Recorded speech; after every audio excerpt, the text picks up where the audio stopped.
military industrial complex. The potential for the disastrous rise of misplaced power exists and will persist. Whether we believe in our capacity for self-government or whether we abandon the American Revolution and confess that a little intellectual elite can plan our lives for us better than we can plan them ourselves. That the only thing we have to fear is fear itself. Fear itself. Fear itself. Fear itself. Where they will not be judged by the color of their skin, but by the content of their character. We shall fight with growing confidence and growing strength in the air. We shall never surrender. My prepper brothers and sisters, you've arrived at the bunker. Grab a cup of joe, a stout tea, or maybe your favorite adult beverage. This is the prepper's place for open discussion on whatever the hell we want. Brought to you whatever the hell way we want. This is the new format of Top's Bunker. So sit down, kick back, post up, relax, and welcome to the bunker. Mr. Gorbachev, tear down this wall. Military industrial complex. And we as a people will get to the promised land. We will make America strong again, proud again, safe again. We will make America great again.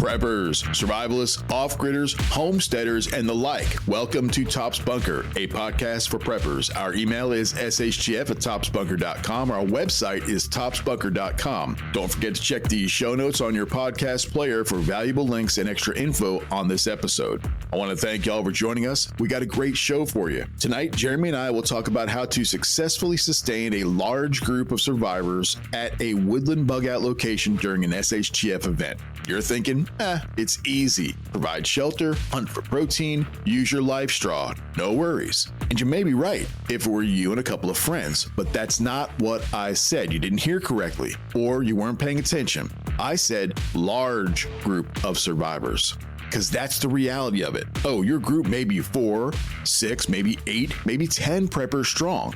But that's not the extent of it. When you factor in kids, family, and friends, your numbers will grow exponentially.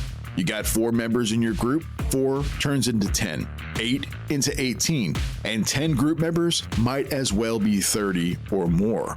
And that's the reality of it. The math will happen whether you want it to or not. You can make all the laws and bylaws for your group that you want. When SHTF happens, really happens, so bad that you have to bug out, human nature, compassion, instincts, mixed in with all that chaos, translates to nothing going as planned.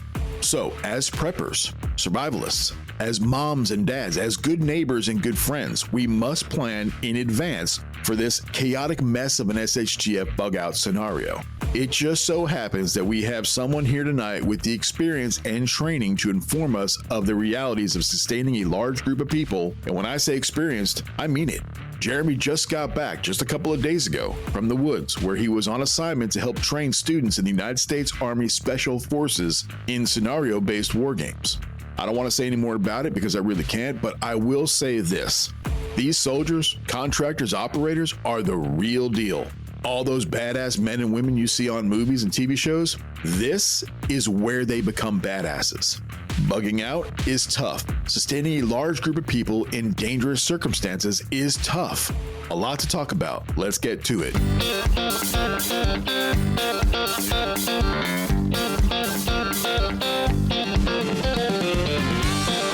I don't know if I'd say I'm an expert, but... Well, here's the thing. You're fresh off a mission, and that mission might have some of the answers we're looking for. So I am an independent contractor on the side, and one of the main contracts that I do is it's a culminating exercise for special operations soldiers. It's heavily based off of an unconventional warfare scenario. So these students go into a fictional country here in North Carolina, and they interact with a group of individuals who are, for lack of a better term, refugees who have turned into a band of guerrilla fighters. It's typically a 12-man team that'll come in. Their role is to teach the guerrilla fighters how to fight and organize them into a fighting force and, all these different things. But it's springtime right now. And typically here in North Carolina during this time of year, it's very, very wet. It's very rainy. And this time it was not. And it actually got quite warm on several days. So I took a couple of notes just on, some of the things that I saw. And I kind of was thinking, well, how can this relate to somebody who's being prepared? First thing that came to my mind was, a without rule of law government, sort of collapse sort of thing. The biggest thing that I garnished from all of it was water consumption. In this particular camp this time, we had 32 people. We, as a group, consumed by drinking, cooking, cleaning, and some, various other things, at least when it got its hottest, between 10 to 12 5-gallon water cans a day. If you average a 5-gallon water can by weight, I think it's between 40 to 45 pounds or something like that. That is a butt ton of water. This is a setting of unconventional warfare. We are actually out doing missions. We're doing stuff that the average person wouldn't normally do or have to do. Hopefully, they never have to do.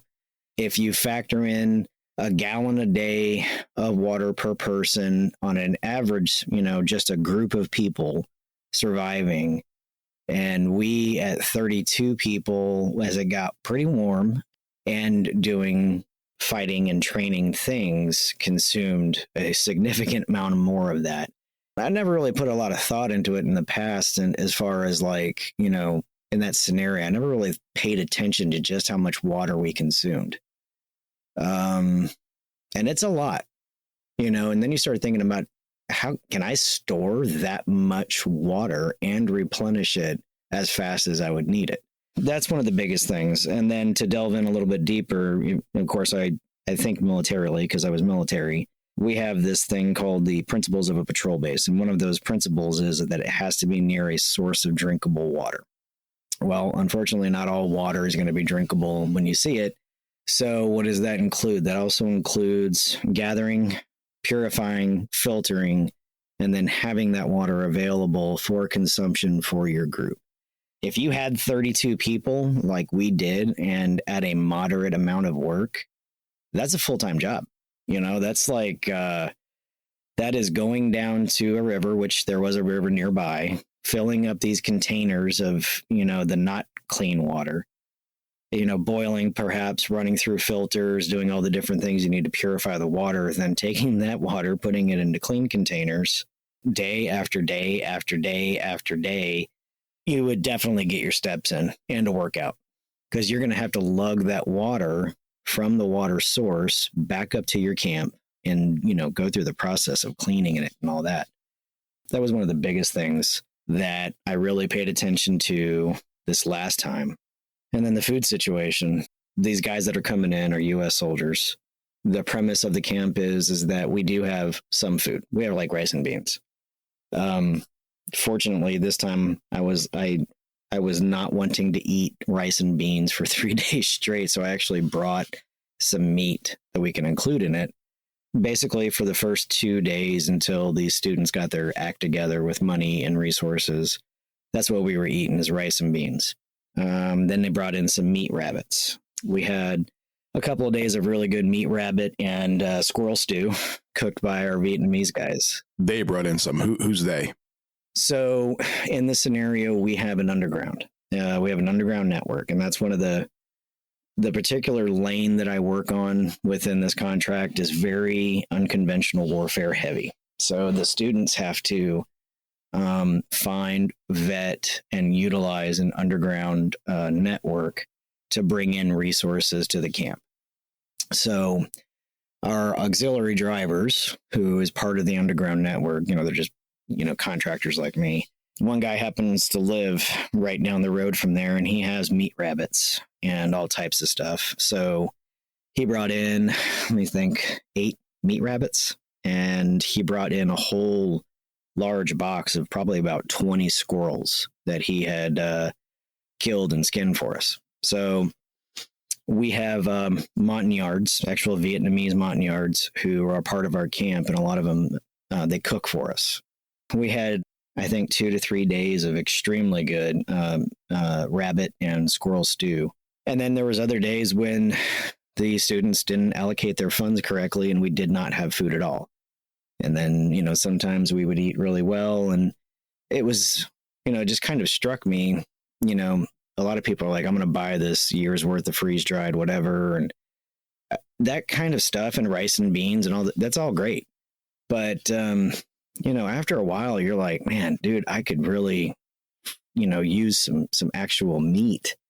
And one of my granddaughters is standing behind me. Your turkey killer. At the turkey killer, yes. Hi, baby. So during the course of this time frame, the underground network would bring us these different things and fruits and vegetables, different meats. And it really struck me that, my gosh, you know, if we're a group, you know, and we're kind of in isolation, and we had to go through the process of engaging with other groups for trade and commerce, if our society did collapse, this is kind of what it would look like, you know, because if you have a good working relationship with another group, you wouldn't want other groups necessarily to really get in there and get in your stuff. So you would actually develop that network. You would develop certain codes. You would develop different signals in order to say, hey, I want to meet at this place and we can discuss X, Y, and Z. This was the first time that and I don't know why I've never done it before, but this was the first time that I really took that scenario and I translated it into a real world scenario, as if, you know, something catastrophic had happened here and we were dependent on our groups and, you know, those, you know, mutual assistance groups and interacting with other locations. So yeah, that's kind of where I wanted to take this one with it. I just got back last night, and I really pondered all of this because I don't know why I never put the connection together before, but this one really made me pay attention. So no infrastructure. You guys are out in the woods. Did you have some sort of, you know, like tents or buildings that you put together? How'd you stay out there? The contractors have tents. You know, I'm not going out there. I was in the military. I'm not in the military anymore. Well, no, you're the teacher, but I mean, how did the people in the group, how did they live? They live in, you know, on the dirt, or do they live in tents, or how'd they do that? All of our contractors, we live in tents, and then the students that come in, whatever they have out on their back when they came in is what they have. So most of them, sometimes they'll borrow tarps from us, or sometimes they'll just pop up their own poncho and sleep up underneath it. But you were out there for like 2 weeks, weren't you? It's close to it, yeah. They always schedule it for 2 weeks in case something absolutely crazy happens with the actual the class itself, like that particular team. The whole scenario, basically everything that happens is based off of what they do or they do not do. So at one point in time during this particular training event, these guys almost had a catastrophic loss of rapport with us. And it was based off of the stupidest decisions, you know, because it's always based off of stupid decisions. But yeah, it's a neat training event to kind of just, if you had the opportunity to observe it from a distance. But this time I really put a lot of merit into just how much work it would take to sustain a group trying to survive. And it is a lot of freaking work, like a lot, like just the water alone is a significant amount of work. I don't think that people quite understand how truly difficult it can be to have enough water, not only on hand, but not just in the immediate, but for regular consumption. Because you still got to wash your dishes, you still got to wash your hands, you still got to, if you can, you know, wash your nibbly bits and, you know, the pertinence. So you need a ton of water. You need more than probably 90% of people really put thought into. Right. Trying to put this in terms of a group of people bugging out in the woods. So you talked about the food and that, you sourced it through a supply chain. First of all, what was the longest length of time that the students are out there in the woods having to work and survive and live? Well, we're talking 3 days, 1 week, a night, like without actually going back to a building someplace or a classroom. Oh, yeah. From the moment that they infill, which is when they actually are dropped into the fictional, country, it's 2 weeks, in the field. Since, they are students and soldiers, we would not go outside on a mission or go to do those things without at least a certain amount of food and water. But by the time they got to us, they always look like a giant raggedy bag of crap. So they get dropped off in the middle of the night in the Uwharrie Mountains. And this isn't like playing games here. This is like special forces. This is like the real deal. This is the Army at a brag, right? Yeah. This is what the taxpayer dollars are paying for. Yeah. And they're paying a lot. Trust me. Yeah. So they get dropped off into the Uwharrie mountain system and they have to navigate through the mountains.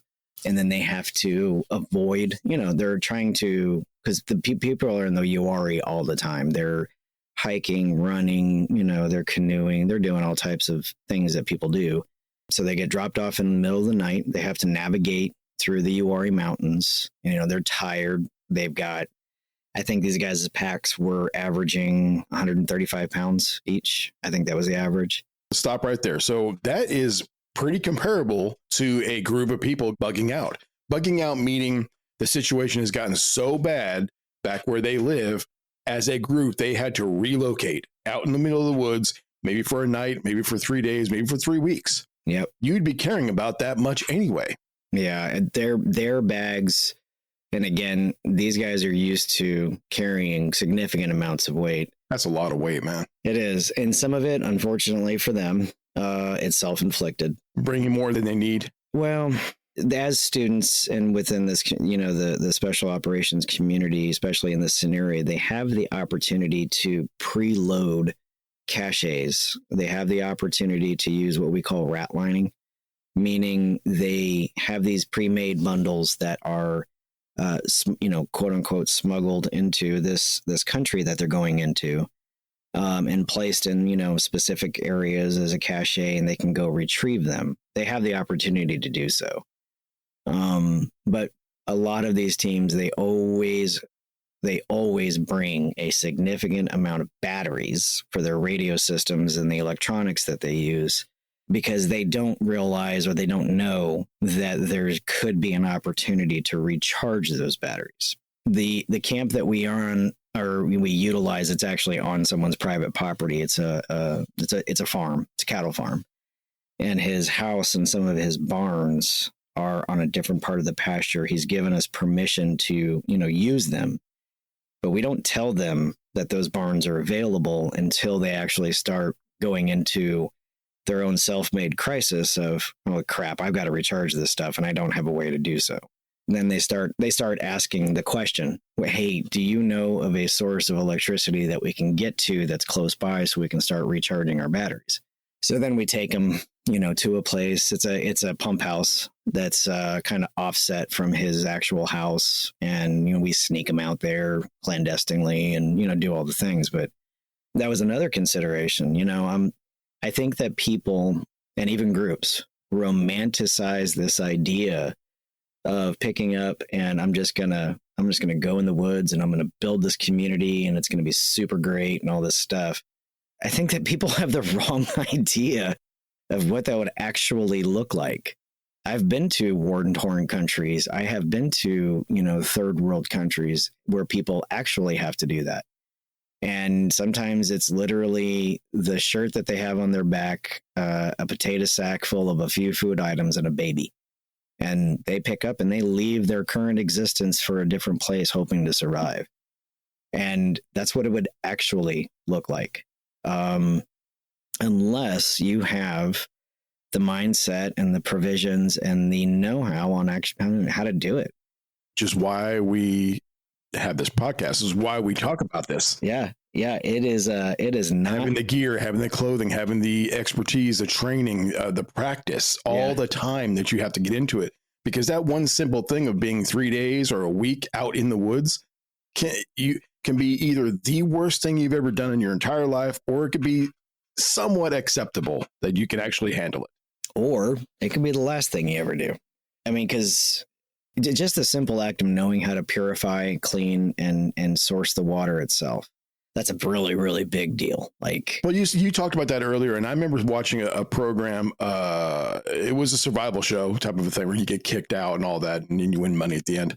Yeah. And these groups of people were together in little teams, and I remember them talking all the time about who's on water today. Yeah. It was like just an all day event, collecting, cleaning, filtering, the whole thing. It was just an all day event, boiling. Yeah, and so like let's talk about that for a sec, because boiling is one of the best ways to actually really kill off microbes and stuff like that. It doesn't necessarily like get the Make it taste good. Yeah, it doesn't get like the stuff out of the water. There's different ways to do that, but if you don't have a lid for the device that you're actually using to boil, and you go to boil water, you can guarantee that you're going to lose an amount of that water due to steam and evaporation because of the amount of time that you have to boil it. So for the next batch of water that you get, you have to add that much more in order to compensate for what you lost in evaporation. Because we're using 5-gallon, military water cans. These are pre-filled from a clean water source that is back in a different area. But what happens when those run out? Yeah, exactly. With there being a river nearby and the fact that we're on an active farm in a farming community, you better clean that water. Because even though the river is moving, you could chuck a 5-gallon water can, down in there with a piece of rope and get it to fill up and bring it on back up. But then you got to put it in a boiling container that's separate from your clean containers. Then you got to take that water and run it through filters to get all the stuff, this is brown water. Sediment and stuff. Sediment, bugs, twigs, whatever other crap is in there. And you got to do that a couple of times to get actual good, clean, see-through drinking water. And that is a significant amount of work that occupies probably the majority of your time.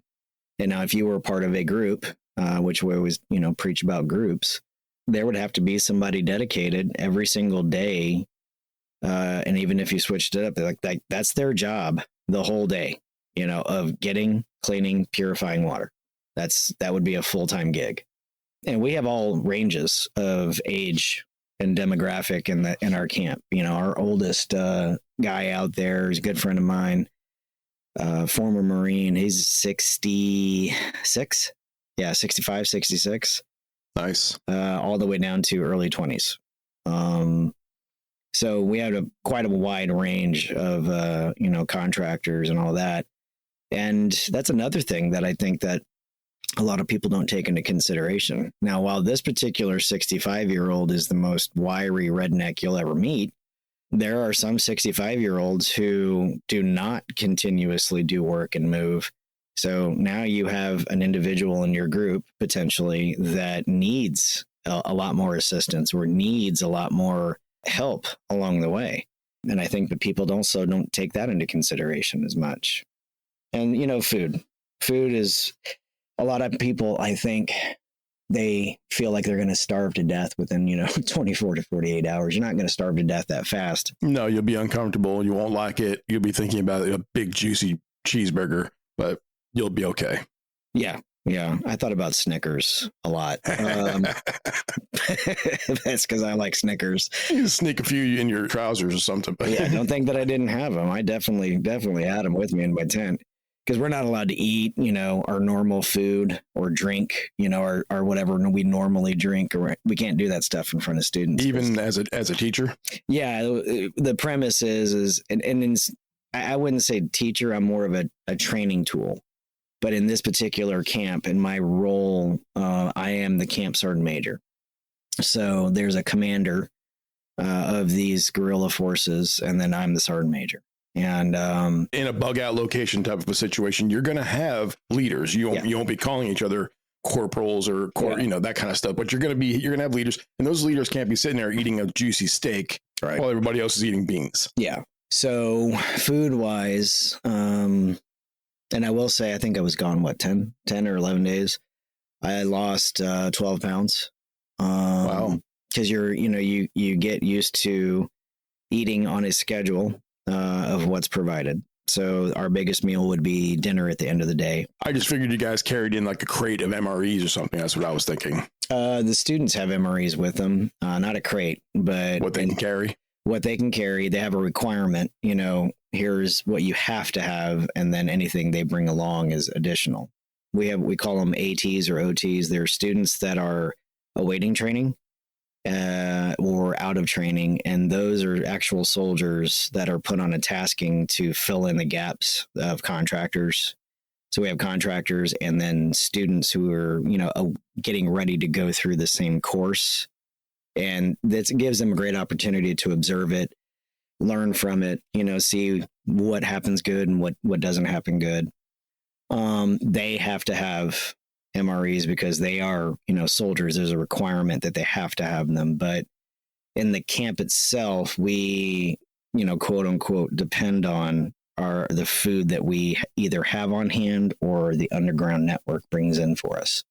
I mean, we didn't starve. No, but this is why we talk about, if you have a prepper group, is, kind of like going along with what we've already talked about in the prepper group series, is that you want people that are going to have supplies of their own, that have some capabilities of their own and training. This way, someone's not just walking. You have a group of 30 and 15 of them are just walking in without anything in their hand. You got a problem. Yeah. Those people need to be bringing in food, MREs or storable food or even canned food. Whatever they have, they need to be bringing it in. Yeah. That's another aspect, I think, that that most people don't, I don't know why, but they don't think about the fact that one, you have an eclectic mix of people, but two, how much does each person, consume? Let's just take, for instance, a semi out of shape adult male, middle-aged. Me. No, okay. I didn't say it. I'm not middle. I mean, I'm 56. Is that middle-aged? I don't know. I don't even know what middle age is anymore. I don't know if that changed. Anyway, let's take, in normal life, you eat a couple of times a day and, you do an average amount of work. Let's say it's not you and you're not a homesteader and all those different things. You're a 9-to-5, kind of dude. Not really a whole lot of exercise, maybe a little bit here and there. You take that person who went from eating what they want to having a meal a day, pretty decent meal a day, plus work, plus weather. And then you start to see just how quickly your body will morph. I, in particular, lose a lot of weight or gain a lot of weight very rapidly. And I did pretty much every mission this time around, except for, I think, 2. Each lane is different. Ours is very unconventional warfare heavy. It's very network dependent. But we have 1, 2, 3. I think we have a total of 10 kinetic targets, and I was on all of them except for 2. So you worked. Yeah, and I think my average was between a 5K and a 10K a day. So I was averaging between 3.5 to 7 to 8 miles a day, and that's just walking around. Walking around in the camp doing stuff. Some of the days that we did missions, it was a lot farther. I think the longest or the farthest distance in one day that I did walking and running was probably about 12 miles. Wow. Yeah. And that's through woods. That's a lot. I mean, you're talking about trails or at least 2 tracks or something. Trails, woods, some of them out in the open, not a whole lot, but there's one particular day when I'm taking the students and showing them the whole area that we operate out of. I call that the long walk. That day is usually the second day that they're there, and each one of the time, every time I do it, it's close to, I don't know, probably a total of 8 to 9 miles.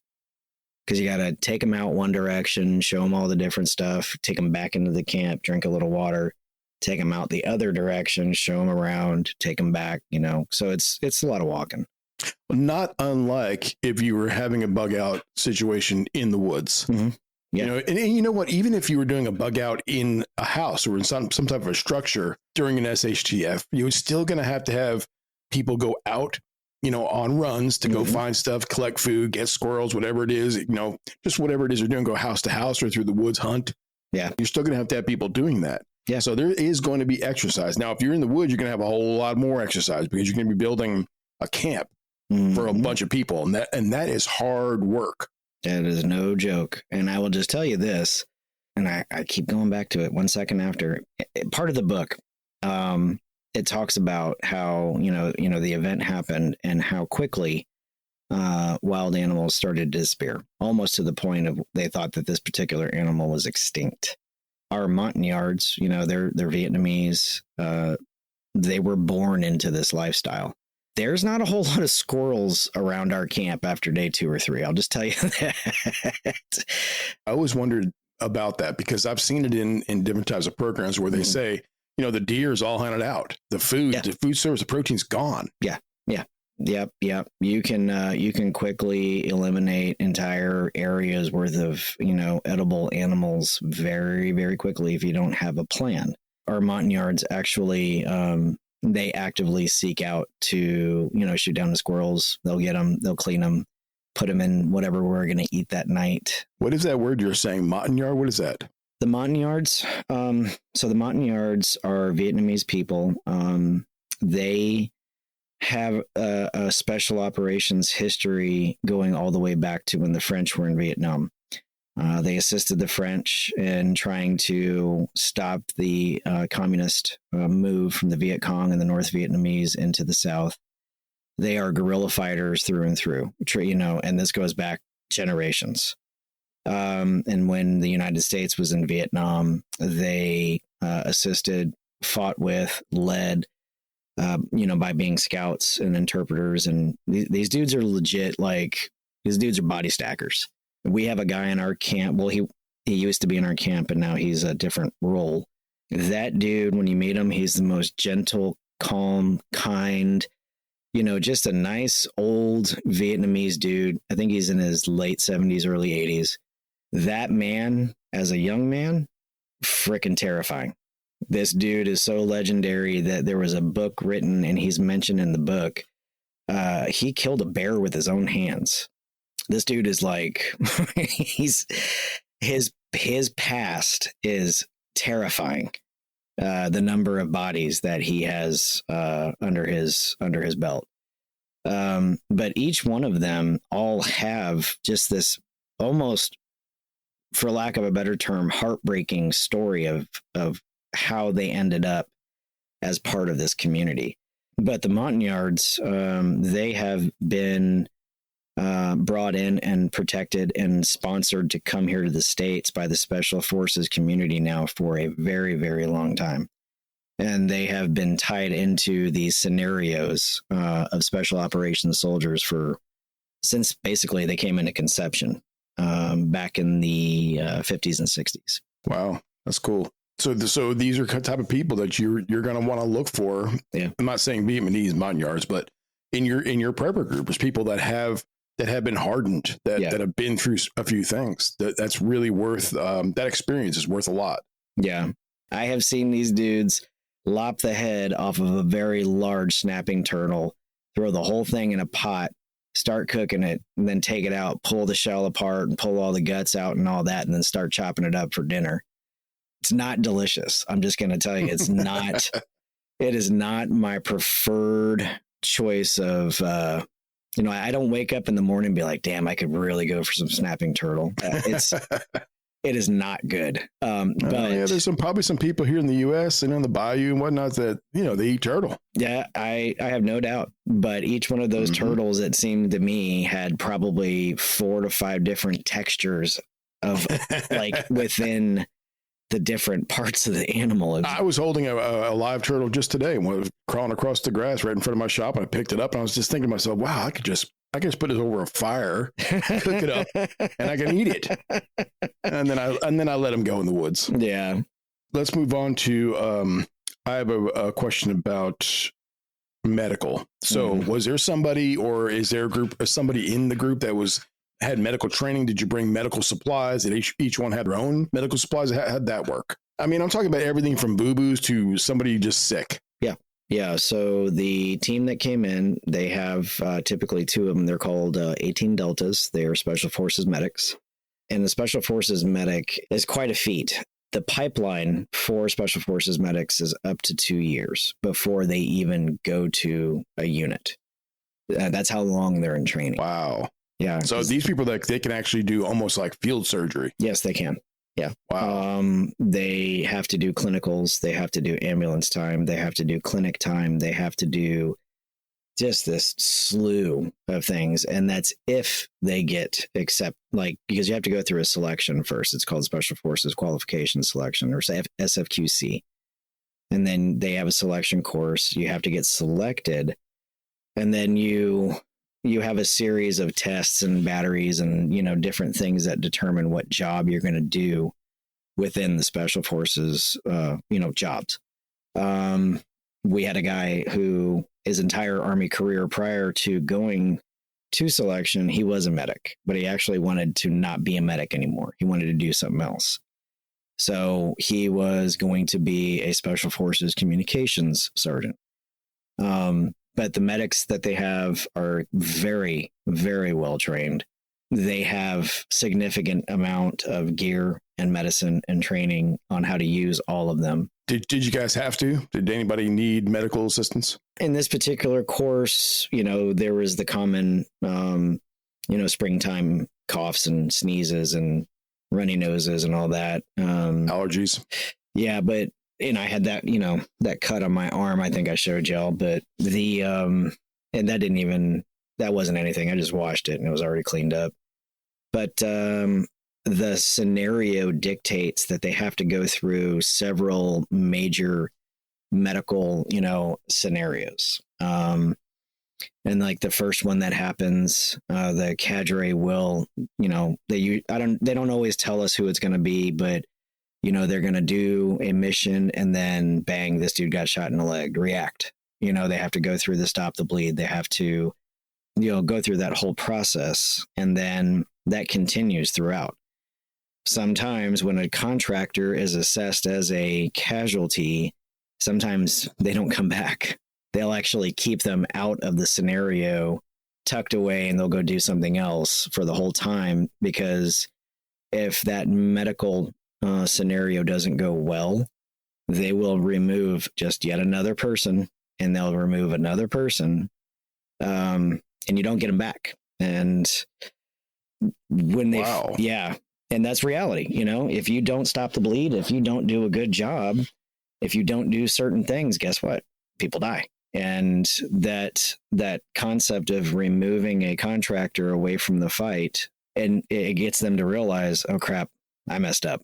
What am I doing wrong? It forces them to think about, one, the consequence of their actions or lack thereof, but two, the real world implication of if somebody were to get shot or blown up or something, that person is down until they are either better, or you have to start thinking about, quality of life and those kinds of things. Mm-hmm. Yeah. So, okay. It's for them, it's all second and third order effects and how they think ahead. What's the implication of this? So yeah, there's definitely a lot of medical scenarios, especially towards the end. As missions start to pick up, it becomes more kinetic, it becomes more intense. And then a final mission, it culminates into a mass casualty scenario. And mass casualty is usually determined a percentage. In the final mission, we take everybody. On this particular mission at that time, there was like 20, 25, 26 of us. And if you assessed between 4 and 5 casualties, that is a mass casualty event, because that actually reduces your combat effectiveness. In the same way, for the rest of the world, let's just say, for instance, something happens within a prepper group or a mutual assistance group, if you're like 10, if something happened badly enough to say 2 to 3, that's a mass casualty. Absolutely. Yeah. You're talking about taking out 25, 30% of your group. And not even just like, a lot of people think about these groups, they think of firepower. I'm not even talking about that. I'm talking about like people to work, like let's just say somebody rolls an ankle really bad.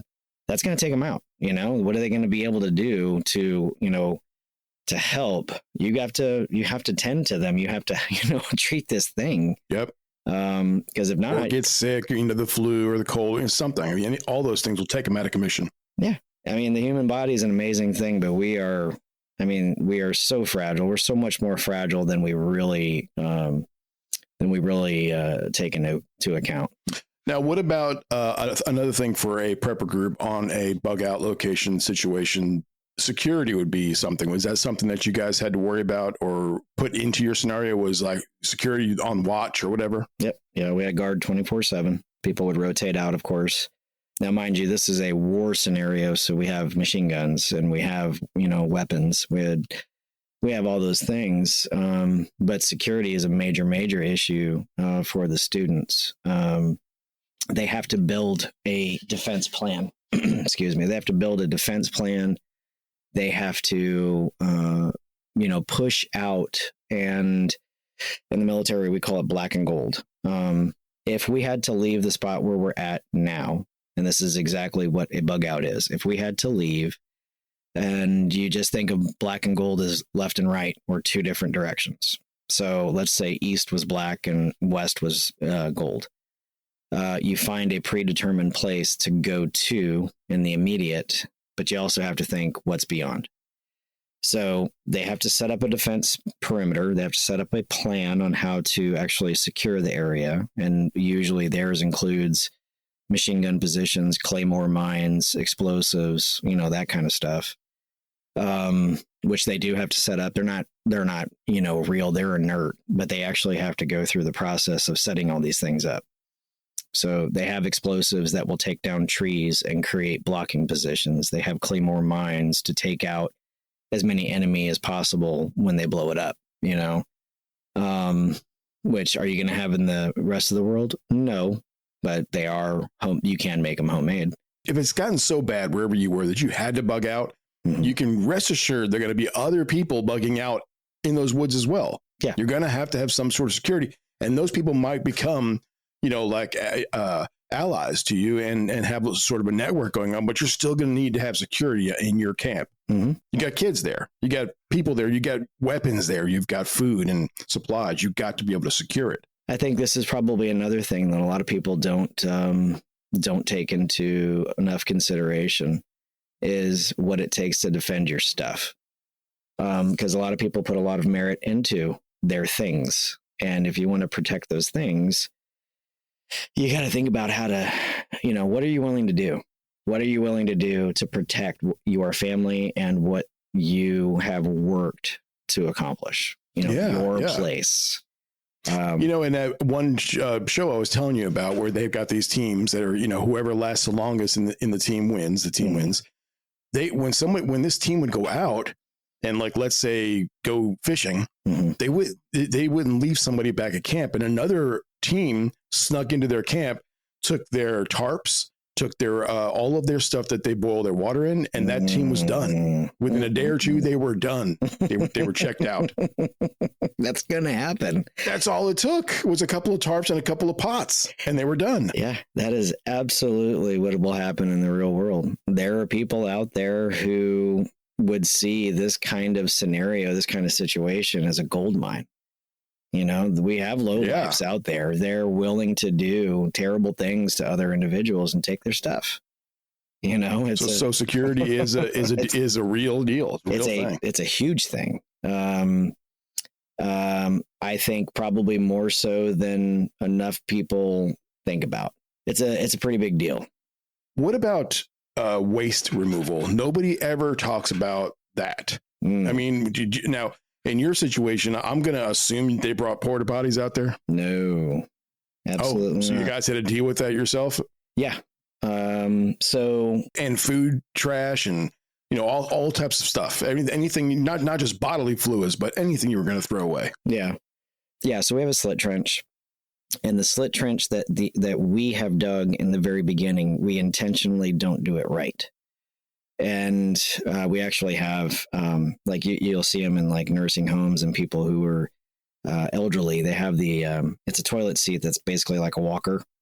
That we actually have one of those, and we take that with us, and that's what we use.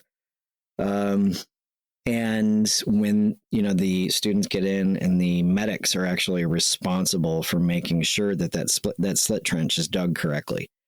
So they are now forced to fill that in. And then they have to do a new one that's correct, the right size, and, that can accommodate the number of people that you have. But I will just tell you, you take 32 dudes who are on a high protein diet, those slit trenches get filled very, very quickly. I was going to say that, man, if you got a bug out group out there that's 20, 30 strong, including kids, possibly a few dogs, you're going to generate a lot of, I'll be nice, feces and urine, a lot of it. Yeah. It's got to go somewhere. Yeah. You can't just go out and make holes all over the place. The whole place is going to start stinking. Let me tell you, on the right days with the right amount of breeze, it always does. And so that's how we take care of actual human waste. We actually dig the slit trench, and then as that one gets filled, you got to dig a new one, and you have to keep digging these things. You have to dig them over and over and over and over. And we kind of go down a line.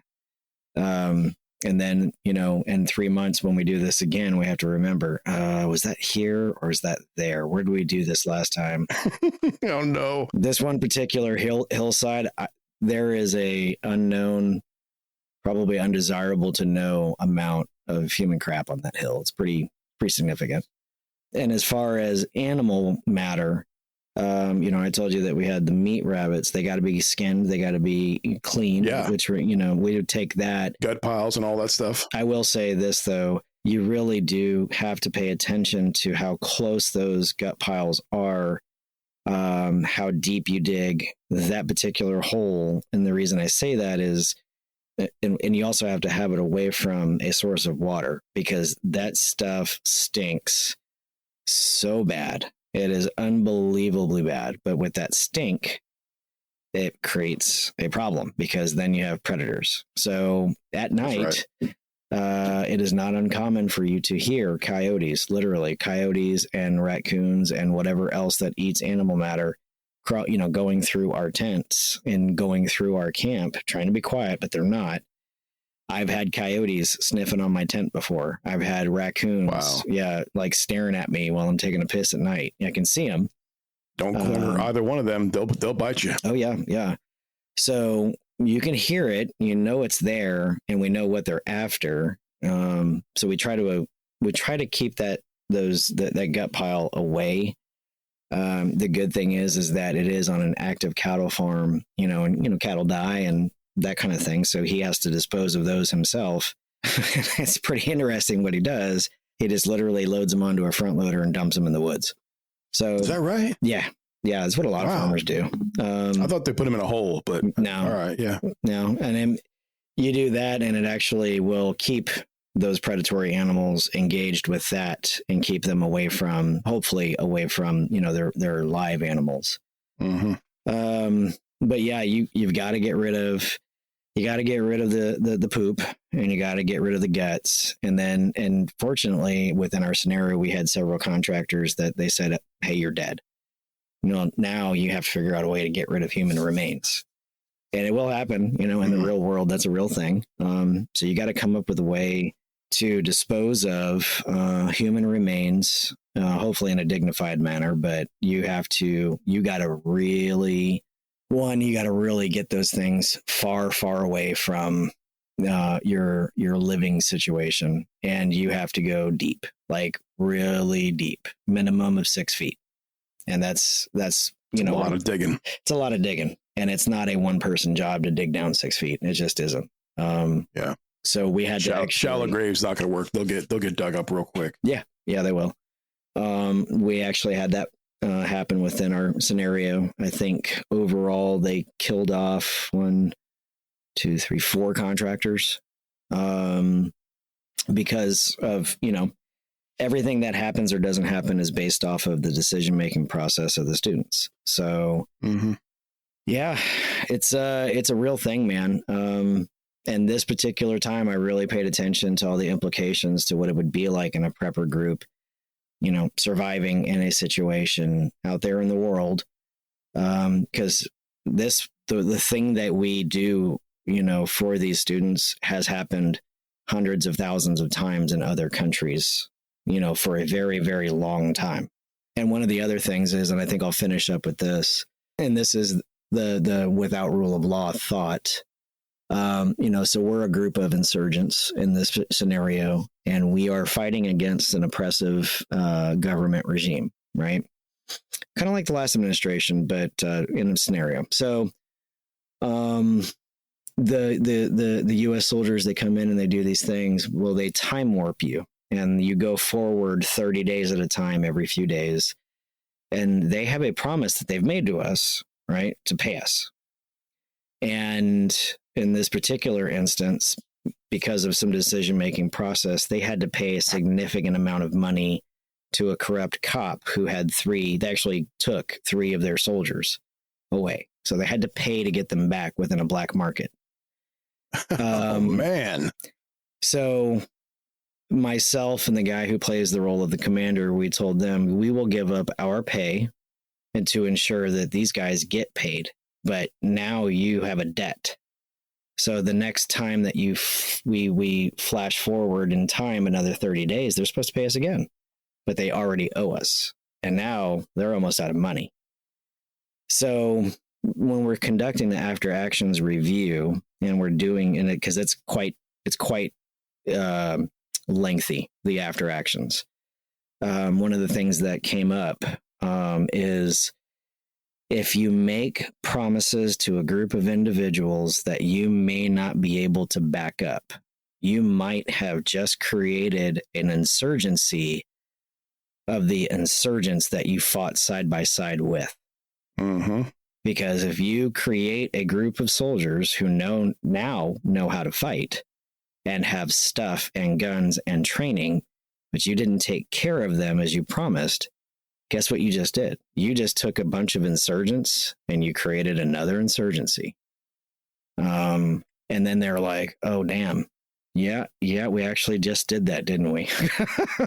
It's because, you know, the guys, there's officers and enlisted in these teams. And there's a couple of these captains making real big promises. And one of the things that I had to bring up, I was like, where in your titling and your authority within the United States government gives you the authority to make that kind of progress, you know, like that kind of promise? That's a big promise. So are you able to promise that? Or are you saying that your promise you're going to tell somebody to give us the stuff and money and things? And he's like, damn, yeah, I can't make any promises whatsoever. I'm just a captain, you know? So those are real world implications, you know? So if you're in a MAG group or you're in a prepper group and you're making promises to another group and you don't come through, that other group might get, you know, pretty pissed off. That's a real I think that's very realistic. Yeah. Yes. Yeah. And you don't want to fight an insurgency that you may have intentionally created. So if you're going to make promises and you're going to make deals, be a person of your word, even if it does suck for a little bit. My prepper brothers and sisters, when SHTF happens, really happens, we may find ourselves in a somewhat desperate situation, a situation where we need to grab our gear, our preps, and our loved ones and bug out. A solid prepper survivalist will have already planned for this and decided on at least one, if not more, locations to bug out to. This may be a home, a building, a workplace, or maybe out in the woods. That would be my choice. Our bug out locations can be planned out, and for the most part, planned out right should go off without a hitch. But no amount of planning will prepare you for the numbers. The math will derail any perfect plan. So we plan for the unexpected, we plan for the chaos, and we embrace the suck. Stay prepped, stay happy. Thanks for listening, and good night.